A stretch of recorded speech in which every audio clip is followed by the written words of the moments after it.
Crews are still monitoring hot spots tonight after a massive fire tore through Mammoth Metal Recycling yesterday in southeast Houston.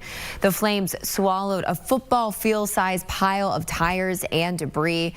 Next, arson investigators will work to figure out how it all started. The Houston Fire Department is now working with the EPA and the Coast Guard to closely monitor local air quality and water runoff. New questions tonight about the company connected to the massive recycling facility fire in southeast Houston. Fox 26's Karys Belger has been digging into public records and talked with city leaders. Karys. Investigators have not said at this point what caused the fire. However, I've been digging into records that are shedding new light on the company behind the property. Court records show that multiple entities, including the city of Houston and Harris County, filed a delinquent tax lawsuit involving Mammoth Metal Recycling Houston Land Company. Federal prosecutors also referenced Mammoth Metal Recycling in a fraud case back in 2023 involving a network of affiliated recycling companies. Those allegations are unrelated to this week's fire and separate from the ongoing investigation. Today, crews continued treating hot spots at the facility after Monday's fire sent thick black smoke into the air. Council member Joaquin Martinez says his office found a small number of 311 reports tied to the property dating back to 2019.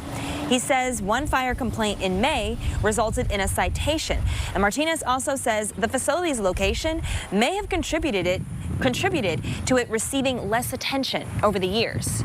This one in particular is pretty tucked in, right? So unless you know that Kellogg goes north of Lawndale, there's no reason for anyone to go back there. There's no other residential homes that are north of Lawndale. You have some businesses and commercial property that are on Lawndale.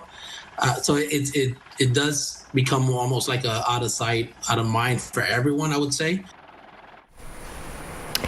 Well, Karys, what are officials hoping to learn as this investigation continues? Now, the biggest question is what, of course, will happen with learning how this fire exactly took place. That investigation is continuing. We're still waiting to learn those answers. I have reached out to the Houston Fire Department, and I have also filed a public records request to get more information about all of those calls that go back to 2019 about this very facility. I'm Karys Belger for Fox 26 News.